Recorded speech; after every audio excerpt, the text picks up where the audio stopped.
examination question of royalty accounts.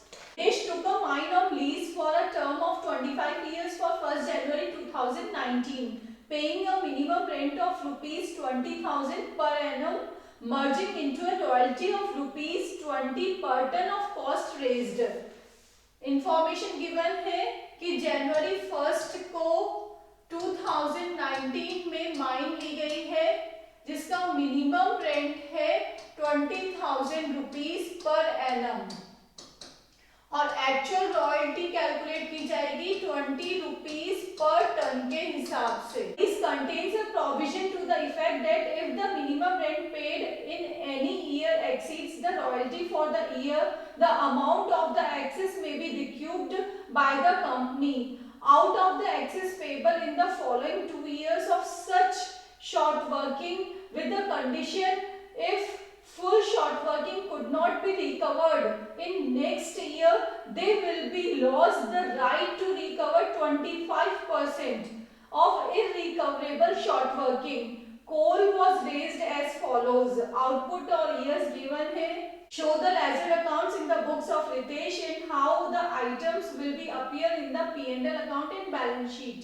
आपको रितेश की book में अकाउंट्स, P&L अकाउंट और बैलेंस शीट प्रिपेयर करनी है. लुक स्टूडेंट्स, ये दो इंफॉर्मेशन हमें समझ आ गई है. अब शॉर्ट वर्किंग से रिलेटेड बोला गया है कि पट्टे की यह शर्त रखी गई कि न्यूनतम किराए के वास्तविक शुल्क से अधिक रहने पर जब मिनिमम रेंट आपका एक्चुअल रेंट से ज्यादा है, that is your short working. इस अधिक की राशि को अधिकार्य में से लघु कार्य के अगले 2 वर्षों में वसूल किया जा सकता है. तो फर्स्ट है कि फॉलोइंग 2 इयर्स में आप इस शॉर्ट वर्किंग को रिक्यूब कर सकते हैं, परंतु साथ ही यह भी शर्त रखी गई कि पूर्ण लघु कार्य राशि अगले वर्ष न वसूल की जा सके, तो न वसूली हुई लघु कार्य का 25% अधिकार खो देंगे. सेकंड है अगर नेक्स्ट ईयर में नहीं हुआ तो 25% का लॉस होगा. तो नेक्स्ट ईयर में आपका 25% अनरिक्यूब्ड रहेगी. कंडीशन आपको समझ आ गई. Now we will prepare the accounts. This is the analytical table. इसमें हम सारे अमाउंट का कैलकुलेशन कर लेंगे जो कि आपको अकाउंट्स में यूज आने वाला है. Year is 2019, 20, 21, 22. आउटपुट आपको क्वेश्चन में गिवन है जो एज इट इज आपने 4 इयर्स का लिख दिया है. Actual royalty at the rate of 20 rupees per ton, ये टन में है, इसको मल्टीप्लाई बाय 20 कर देंगे तो ये वैल्यूज आ रही है आपकी रिस्पेक्टिव ईयर्स में. सबको मल्टीप्लाई करके देख लीजिए, यही वैल्यू आ रही है. मिनिमम रेंट क्वेश्चन में गिवन है, सब में लिख दिया 20,000. नेक्स्ट है शॉर्ट वर्किंग और एक्सेस वर्किंग. शॉर्ट वर्किंग को हमने यहाँ माइनस से डिनोट किया है और एक्सेस वर्किंग को प्लस से. शॉर्ट वर्किंग का फॉर्मूला है minimum rent minus actual royalty equals to short working. तो मिनिमम रेंट 20,000 माइनस 6,000, इसको माइनस कर दिया 14,000. 20,000 माइनस 16,000, 4,000 आ गया शॉर्ट वर्किंग का. अब इधर एक्चुअल रॉयल्टी ज्यादा है और मिनिमम रेंट कम है, तो ये होगा आपका actual royalty minus minimum rent excess working.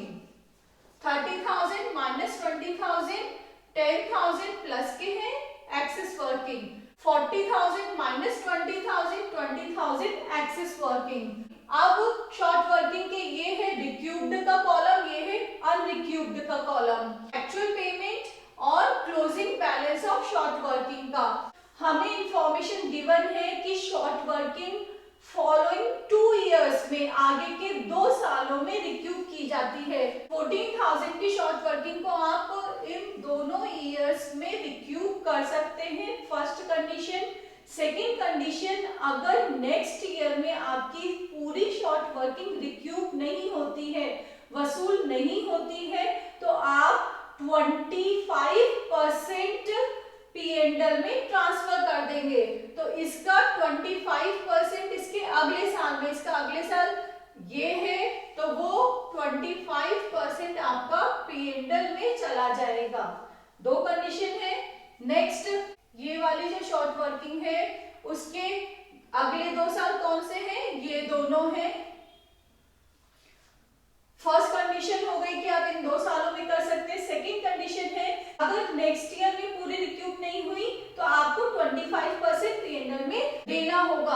तो ये इसका अगला साल है शॉर्ट वर्किंग का, तो इसका 25% आपको P&L में देना होगा। शॉर्ट वर्किंग फर्स्ट ईयर में हुई है हमारी 14,000, इसका क्लोजिंग बैलेंस आ गया आपका 14,000 क्लोजिंग बैलेंस है, और नेक्स्ट ईयर में 4,000 और हो गई है, तो 18,000 आपकी 2020 में यहाँ तक शॉर्ट वर्किंग हो गई।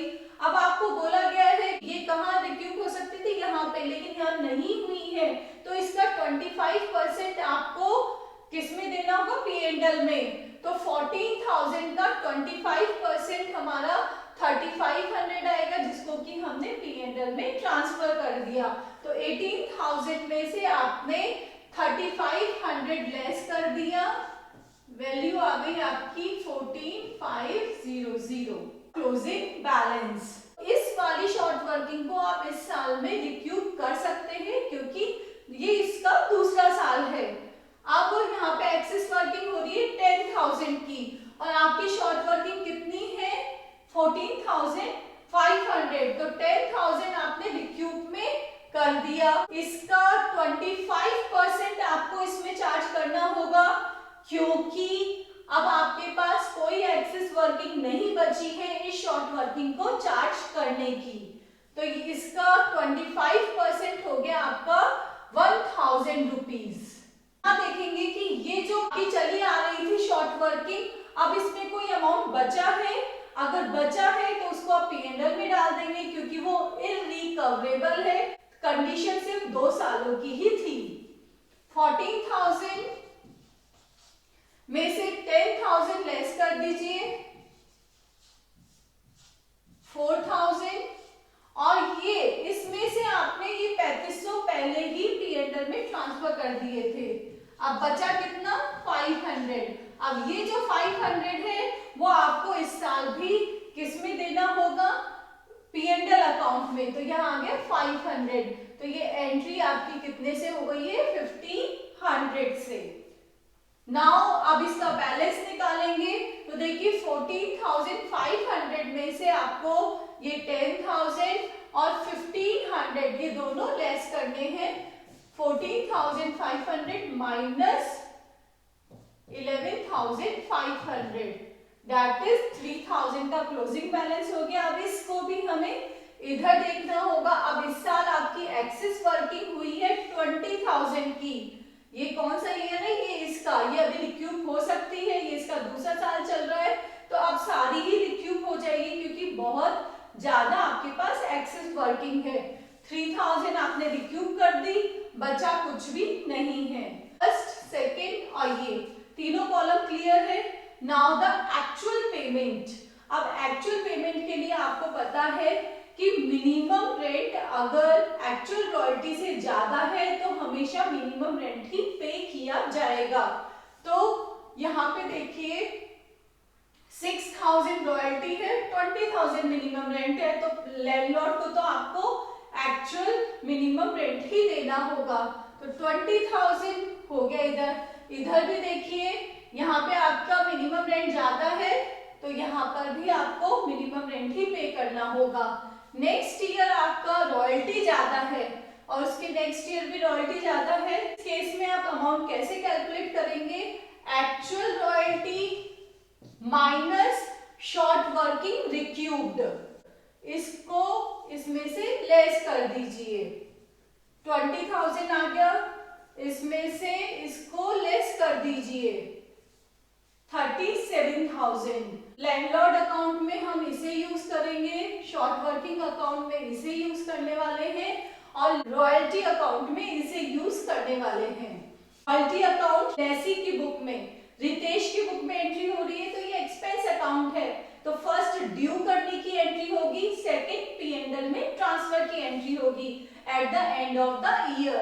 तो हर साल के एंड में हमने क्या कर दिया, ड्यू कर दिया to landlord account, to landlord account, to landlord account, और ये एक्चुअल रॉयल्टी का अमाउंट लिख दिया है हमने।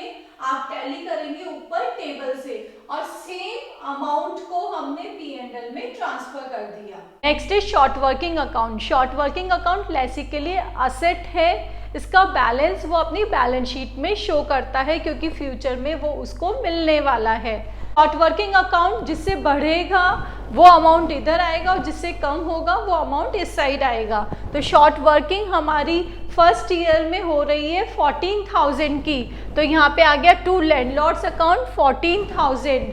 और ये जो बैलेंस है वो हमने लास्ट वाले कॉलम में कैलकुलेट किया था एनालिटिकल टेबल में, तो उससे आप टैली कर लेंगे बाय बैलेंस CD 14,000, ये BD में आ गया इधर।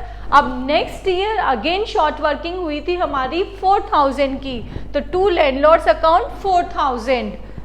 अब बैलेंस लिख दिया ये 14,500 से 3,500 हमारा शॉर्ट वर्किंग के अनरिक्यूब्ड वाला अमाउंट है बाय P&L अकाउंट। नेक्स्ट ये बैलेंस कैरी फॉरवर्ड हो गया है 14,500 से, और क्लोजिंग बैलेंस आपको गिवन है 3,000 का। एक्सेस वर्किंग रिक्यूब्ड और अनरिक्यूब्ड, ये है रिक्यूब्ड की, ये है अनरिक्यूब्ड की। एंट्री 1,500 से और 10,000 से by P&L account, by landlord account. Balance carry forward हो गया। अब आपने एनालिटिकल टेबल के लास्ट कॉलम में देखा कोई बैलेंस नहीं है, सारी हमारी रिक्यूब हो गई है 3,000 से। लैंडलॉर्ड अकाउंट में ये देखिए टू बैंक में सारे आपके क्या आएंगे, जो एक्चुअल पेमेंट वाले अमाउंट है वो आएंगे 20,000, 20,000, 20,000 और 37,000। जब हमने रॉयल्टी अकाउंट बनाया था उसमें ड्यू की एंट्री करी थी, रॉयल्टी ड्यू की, तो इधर भी क्या आ जाएगा, बाय रॉयल्टी 6,000 से, बाय रॉयल्टी 16,000 से, बाय रॉयल्टी 30,000 से, बाय रॉयल्टी 40,000 से। ये दोनों क्लियर है आइटम्स। नेक्स्ट है शॉर्ट वर्किंग। अब शॉर्ट वर्किंग भी किससे ड्यू हुई थी, लैंडलॉर्ड से, तो ये आ गया 14,000 शॉर्ट वर्किंग थी, इधर 4,000 शॉर्ट वर्किंग थी। नेक्स्ट शॉर्ट वर्किंग रिक्यूब हुई थी, दैट मीन्स लैंडलॉर्ड ने दी थी कितने, 10,000 की शॉर्ट वर्किंग दी थी वो, और इधर भी जो रिक्यूब की है शॉर्ट वर्किंग वो आएगी। Next is P&L account. Royalty expense है तो इसलिए to royalty 6,000, to royalty account 16,000 से, और जो ट्रांसफ़र किया गया था P&L में शॉर्ट वर्किंग का अमाउंट वो 3,500 से। साल रॉयल्टी थी 30,000 और ट्रांसफ़र P&L में था 1,500 का, और रॉयल्टी नेक्स्ट ईयर में थी 40,000 की। तो आपका 31 दिसंबर को P&L अकाउंट रेडी है। Next is balance sheet. Lessee के लिए शॉर्ट वर्किंग एक असेट है, तो रितेश अपने असेट साइड में इसको शो करेगा, और इसमें जो अमाउंट आएगा वो हमारा closing balance of short working है, जो कि एनालिटिकल का लास्ट कॉलम है। 14,000, 14,500, 3,000।